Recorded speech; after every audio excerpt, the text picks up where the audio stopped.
Scott Bessent and Ambassador Jamieson Greer will meet with the lead representatives on economic matters from the People's Republic of China over the weekend in Switzerland.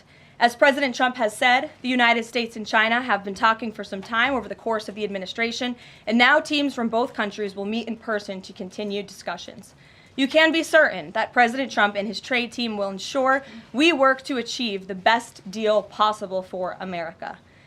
In other news, the Trump administration just announced a new incentive for illegal aliens living in the United States to self-deport. Eligible illegal aliens who now use the CBP Home app to self-deport will receive a clear, safe way to leave the United States. Their plane tickets home may be paid for, and they will receive a $1,000 stipend once we have confirmation that they have left our country.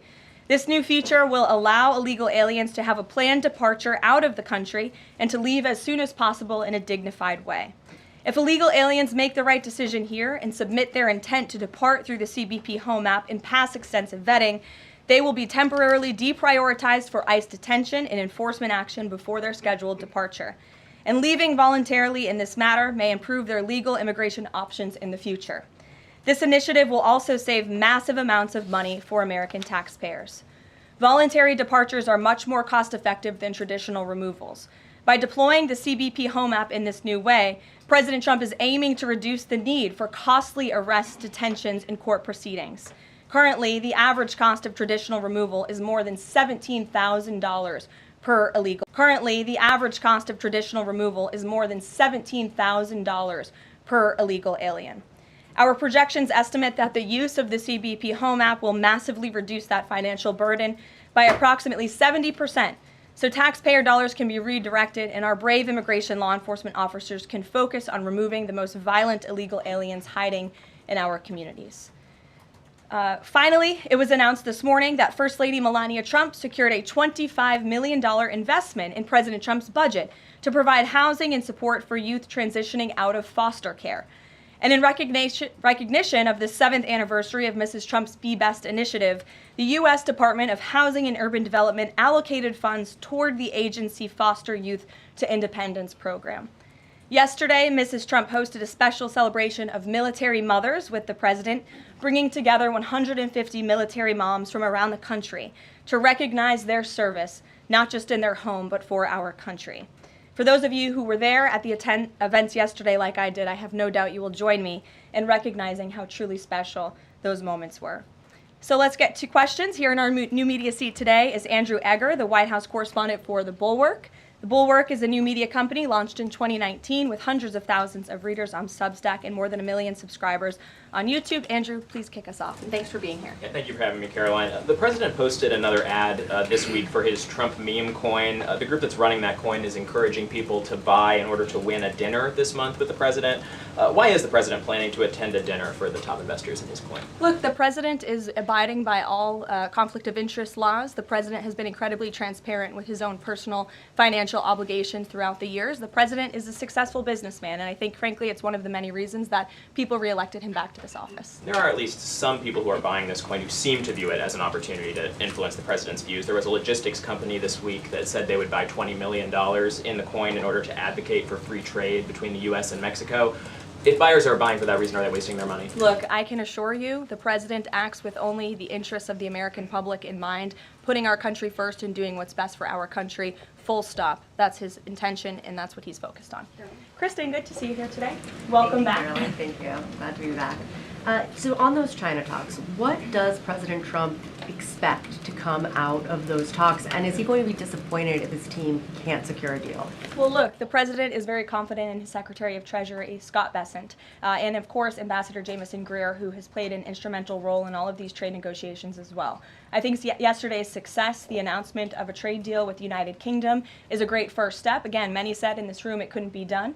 Now we are moving forward with many other countries. We're talking to dozens of our trading partners around the world. But of course, China is a major country, a major player in this space. And the president has said, and he's right, China needs the United States of America. They need our markets. They need our consumer base. And Secretary Bessent knows that he's going to Switzerland this weekend with the full support and confidence and trust of the president here at home. Jack. Thanks very much, Caroline. Two questions. First, can you give us an update on U.S. efforts to mediate or have an impact on the conflict between India and Pakistan? Sure, I absolutely can. This is something that the Secretary of State and, of course, now our National Security Advisor as well, Marco Rubio, has been very much involved in. The President has expressed he wants to see this de-escalate as quickly as possible. He understands these are two countries that have been at odds with one another for decades, long before President Trump was here in the Oval Office. However, he has good relationships with the leaders of both countries, and the Secretary of State, Marco Rubio, I spoke to him just yesterday. He has been in constant communication with the leaders of both countries, trying to bring this conflict to an end. Just one other question. Yesterday, we saw the news of the new Pope.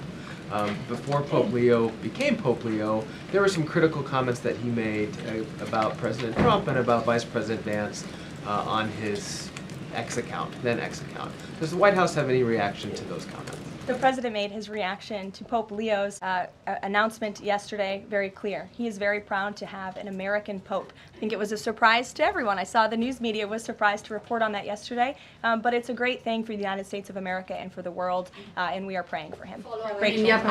Thanks, Caroline. The president has been pretty firm on keeping these 145% tariffs in place on Chinese imports. Today, via Truth Social, he said that he'd be possibly open to lowering those to 80%.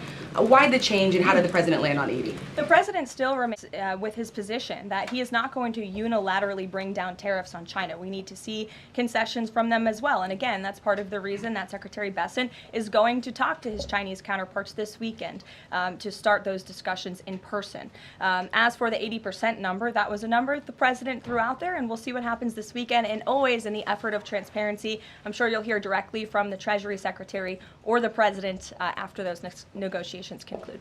Jackie. Thank you, Caroline. Why did the White House announce this deal with the UK before all of the details were finished? That's not true, actually. I saw the fact sheet of the deal as well before the president brought all of you in the Oval Office in the effort of transparency. You had the president and the prime minister on the phone talking to all of you directly about how this was a great deal, a phenomenal deal, and discussions will continue. But as I spoke to our Ambassador Greer yesterday, this is how trade deals work. You set an initial agreement, you set the framework, you set up the deal, and then of course, T's have to be crossed and I's have to be dotted, but this deal is a good deal, and the numbers are determined, and all of the market access that I just discussed will remain. Does that mean that the 10% baseline is going to still be there at the end when all of the other details are ironed out? The president is committed to the 10th baseline tariff, not just for the United Kingdom, but for his trade negotiations with all other countries as well. Permanently, even after the deals are done, like that is going to remain. The president is determined to continue 10% baseline tariff. I just spoke to him about it earlier. Stephen. Thank you, Caroline. I'd like to ask about New York and about a personnel matter. On New York, the mayor, Eric Adams, is here today. Could you tell us anything more about the visit, who initiated it, what they're talking about? And also, is there any comment from the White House on the air traffic control issues in New York? All I will say on Mayor Eric Adams, he requested a meeting with the president, and the president was willing to take it. If the president wishes to discuss his private meeting afterwards, I will let him do that himself. Yes, I'm glad you asked about the FAA. There was a glitch in the system this morning, especially at Newark Airport. As you all know, I spoke to the Department of Transportation. That glitch was caused by the same telecoms and software issues that were raised last week. Everything went back online after the brief outage, and there was no operational impact. DOT and the FAA are working to address this technical issue tonight to prevent further outages, as well as install new fiber from Newark Airport to Philadelphia. And the goal is to have the totality of this work done by the end of the summer. I want to add that this outage at Newark Airport speaks to why the Secretary of Transportation yesterday made a massive announcement in investing in our aviation safety and our telecom system. There's a 4-part infrastructure plan that was released by the Secretary of Transportation yesterday to improve communication, surveillance, automation, and their facilities. They want to replace the antiquated telecom systems with new fiber, wireless, and satellite technologies, replace more than 600 radars, which have gone way past their life cycle, and address runway safety. They want to build 6 new air traffic control centers for the first time since the 1960s and replace towers as well. They want to implement new modern hardware and software for all traffic facilities to create a common platform system throughout the towers. These are much needed changes. This is a very bold plan by the Department of Transportation. I think it's unfortunate that the previous administration sat on their hands and did nothing, but how grateful we are that we have a Department of Transportation and a secretary and a president who's willing to take bold action and change. The personnel matter, Go Caroline, ahead. could I ask? Thanks, Caroline. Just going back to India, Pakistan, can we expect President Trump to get in touch personally with the leaders of those countries to try and de-escalate this situation? If and when that happens, we will certainly let you know. Natalie. Thanks, Caroline. I have a question about the Middle East trip. Will any of the president's family members, like including Don Jr., Eric, or Jared Kushner, be joining him on the trip? I am not tracking any of the president's family members joining us time, but of course the first family is welcome to come. I hope they would. They're great people, great to be around, but I'm not tracking them on the manifest. And given that you noted he is a successful businessman, do you know if the president has any plans to meet with any of the folks involved with any of the family businesses over there, or see any of the sites that are going to be new Trump? Not to my knowledge, and let me just get to the premise of your question that you have raised. I think it's frankly ridiculous that anyone in this room would even suggest that President Trump is doing anything for his own benefit. He left a life of luxury and a life of running a very successful real estate empire for public service, not just once, but twice. And again, the American public reelected him back to this White House because they trust he acts in the best interests of our country and putting the American public first. This is a president who has actually lost money for being president of the United States. I don't remember these same type of questions being asked of my predecessor about a career politician who was clearly profiting off of this office. That is not what President Trump does, and this White House holds ourselves to the highest of ethical standards. Phil. Thank you. There's this Reuters report that the U.S. is in talks with Israel about an American-led post-war administration in Gaza. Is that accurate? Are these talks ongoing? We are in constant communication dialogue with our counterparts and our allies and friends in Israel. Ron Dermer was here at the White House yesterday meeting with members of President Trump's team. As for the situation in Gaza, the president and his entire national security team have made it very clear we want to see the hostages released from Gaza. That is a priority for this administration. As for what that looks like, and even moving beyond that, I'm not going to get into the details of plans that frankly may or may not have even been proposed, but I can emphasize what the president holds closest in his heart right now, and that's the release of all of the hostages in Gaza. And then there's been some conservative pushback to some of these salt tax, the salt tax cap. For instance, Majority Leader Steve Scalise said that bringing back the state and local tax deduction would essentially mean, quote, 45 states are subsidizing 5 states that have very high taxes imposed by leftist governors. Is he wrong? Is it fair to ask red Indiana to bail out blue New York? Well, look, this is an ongoing discussion. On the Hill, there's a lot of disagreement on Capitol Hill right now about the SALT tax proposal, and we will let them work it out. As for the tax provisions in the reconciliation bill, the priorities of this president, he has made them incredibly clear. No tax on tips for our hardworking service workers, no tax on Social Security for our well-deserving seniors who have worked their whole lives to pay into this system, no tax on overtime for hardworking Americans as well, and there's a plethora of other priorities the president wants to see in this bill. Anyone who opposes this bill will be opposing the largest tax cut in American history. They will be voting to raise taxes by the tune of $4 trillion on the middle class of this country, and we look forward to holding them accountable for that. Everyone on Capitol Hill on both sides of the aisle should be supportive of the president's tax priorities. Follow up on that? Go ahead. Short. Go ahead, and then I'll go to your follow-up. Thanks, Caroline. So I want to follow up on the Truth Social post. So the president's saying 80% tariffs could come down. Just an announcement would be enough to lower those tariffs? Is that what he's looking for from the Chinese concessions? That's not what the president said. He said an 80% number may sound good to him, but again, he's in constant contact with our Secretary of Treasury, who will be leading these negotiations this weekend. And historically, the Chinese have made the meeting itself a win.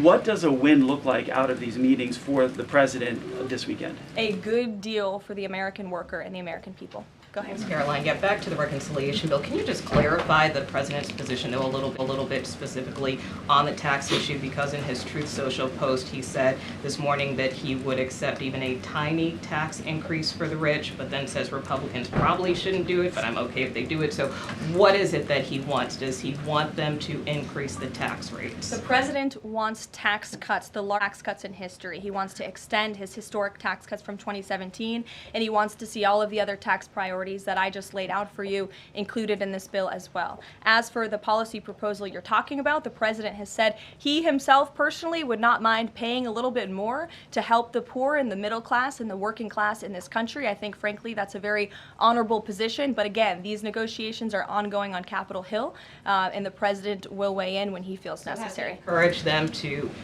have a higher bracket for top earners. The president has made his personal on this matter clear. Michael.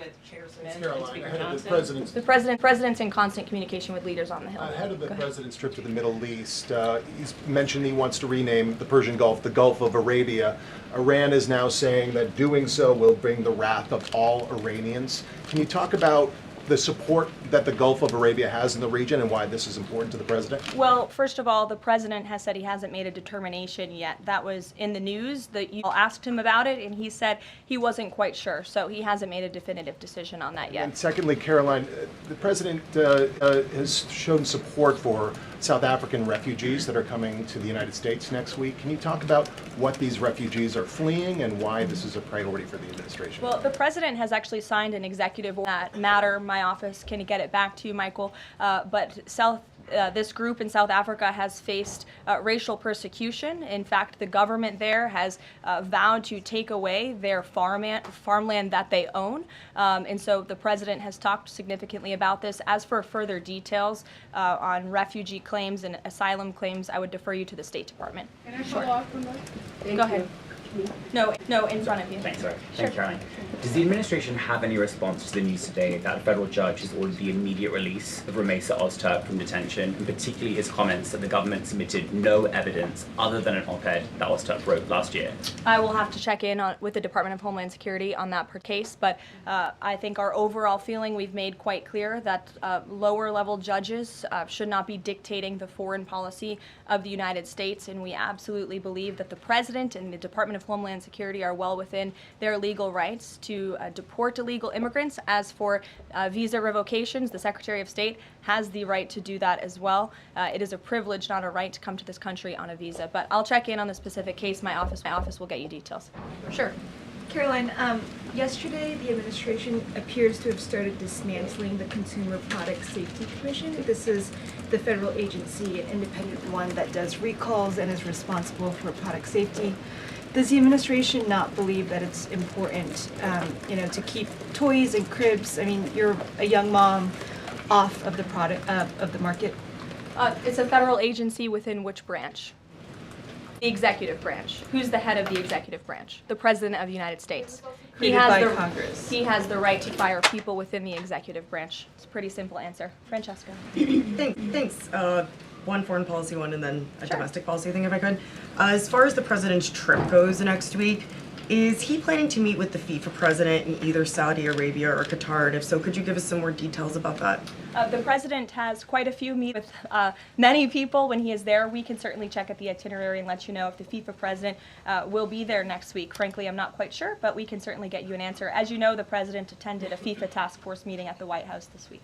And on the domestic front, could you explain why the FEMA administrator was removed from his position this week? Look, this is a personnel matter in regards to the Department of Homeland Security, but my understanding is that this individual testified saying something that was contrary to what the president believes and the goals of this administration in regards to FEMA policy. And so, of course, we want to make sure that people in every position are advancing the administration's goals. But as for specifics, I defer you to the Department of Homeland Security. We leave it up to our great cabinet secretaries when it comes to personnel matters. Sure, in the back. Thank you. Aid hasn't gone into Gaza in 10 weeks. Israel says that this is a policy to pressure Hamas in the negotiations, in the ceasefire negotiations. Is this a policy that this administration supports? The president answered this week. He said that he wants to ensure that aid into Gaza, but we have to do it in a responsible way to ensure it doesn't end up in the hands of terrorists. So this is something the administration is actively working on, and when we have a policy to announce on this definitively, we can certainly let you know. Can you talk about this effort for the U.S. to take over the distribution of aid in Gaza, to exclude Israel, but also international organizations said this effort militarizes aid? I would reject that characterization by whatever group citing. Kelly. Caroline, thank you. I want to get back to the First Lady Melania Trump dealing with foster children. That's an important component in American life to see what happens to the future of our children, particularly in foster care. Can you explain the significance of this development between the First Lady and the Housing and Urban Development? Yes, absolutely. It's millions of dollars go into a program that helps these children transition out of foster care to have productive and positive lives. And I'd like to share a personal story since you asked if I may. I hope the First Lady won't mind. I was at an event in Florida last year, and I was approached by a gentleman who was a foster dad, and he had taken in, I think it was 6 or 7 foster children. And he spoke to me. He had recognized me in my work for President Trump's campaign at the time. And the little boy who was with him talked about the personal relationship that he had with First Lady Melania Trump. And the conversation she had had with him and how she really encouraged him to be the best that he could be during her first term here at the White House, and how even after she and President Trump left the White House, she kept in very close touch with this young foster child. It was a touching moment that I will never forget, and it speaks to the heart of this First Lady and the great work that she is doing for foster children. And this is certainly a very big announcement that I know our Secretary of Housing and Urban Development is in particular very excited about, and we can certainly get you all the details on that program. John. Thanks a lot, Caroline. I want to ask you about the trade deal that the President announced yesterday with the UK as it relates to the auto sector. Sure. The trade group that represents the big three here in the U.S. believes that it may put the big three automakers at a competitive disadvantage. What the trade group says is that it will now be cheaper to import a UK vehicle with very little American content than a USMCA compliant vehicle imported from Mexico or Canada with just 50% American content. What's your response to that criticism coming from this group? Well, first of all, let's be clear about what the deal does. It sets a 10% rate on auto imports for the first 100 cars that are imported into the United States. 100,000 cars, thank you. That would be very few cars. 100,000 cars imported from the United Kingdom. After 100,000 vehicles, it goes back up to a 25% tariff. And as for our U.S. auto manufacturers, our auto industry, the president wants to put them on the best pedestal to compete. And by the way, if they produce vehicles right here in the United States of America, they will face no tariff at all. I would argue of any industry, the president has spent more time talking to and listening to the concerns of our auto industry here at home. He hears them, he believes in them, he wants to see them produce their vehicles here in the United States of America. This is a good deal for them too. Is this a model for European and Asian vehicles as well, what we see coming out of the UK trade deal with the US? Look, all of these deals are going tailor-made. The president has said that from the beginning. It's very apropos that the first trade deal was announced between the United States and the United Kingdom, one of our oldest and greatest allies, but each country has unique concerns and challenges in terms of American industry. We need to open up markets in every single country, and obviously the needs are unique, so our trade team is looking at each country and the advantages that we can pursue for American industries and American workers. Sure. Happy early Mother's Day. Oh, thank you. The president said yesterday that he would be speaking with Zelensky shortly. Did that call happen yesterday, or do we expect that to happen in the near term? The call happened yesterday. President Zelensky called the president to tell him that the critical minerals deal had passed the parliament in Ukraine. I talked to the president about that call. He said it was very good and productive, and of course the critical minerals deal is great for Ukraine, but also of course for the United States of America and our taxpayers here. It was a good call, and they also spoke about, of course, this ceasefire that the president proposed, the 30-day ceasefire between Russia and Ukraine, which we know Europe is on board with, and we hope both countries will agree to. Just on next week, do we expect President Putin, is there any chance that he could meet with Trump while he's in the region? The president answered this today. Not going to happen. Question on ceasefire. Has he got any reaction from Zelensky or Putin on the proposal for ceasefire? Is he satisfied by the reaction to that proposal? Not to my knowledge, but certainly if there is a reaction and updates, I'm sure you'll hear directly from the president. The president fired the Librarian of Congress. Why did he choose to do that? We felt she did not fit of the American people. There were quite concerning things that she had done at the Library of Congress in the pursuit of DEI and putting inappropriate books in the library for children, and we don't believe that she was serving the interests of the American taxpayer well, so she has been removed from her position, and the president is well within his rights to do that. John. Thank you, Caroline. Happy Mother's Day as well. Thank you. President Trump ran on delivering the biggest tax cut in history, got over 70 million votes. Right now, you got a handful of obstructionists in the Republican conference that are saying they're not going to go along with his tax cut package. You just said those that don't will be held accountable. What is your description of being held accountable? Well, look, I think they'll be held accountable by the voters in their respective districts if they choose to vote for a tax hike to the tune of $4 trillion, which would raise taxes to thousands of dollars per household in this country. The president has great political instincts. That's why he's back in the Oval Office, and Capitol Hill should follow his lead. As for the president, speaking of him, he will be signing executive orders later this afternoon. We are happy to provide more information on those executive orders if you wish. Thank you for the Mother's Day wishes, and happy Mother's Day to all of the moms in the room. And don't forget to call your mom this Sunday. We'll see you guys later. Have a good weekend. Thank you,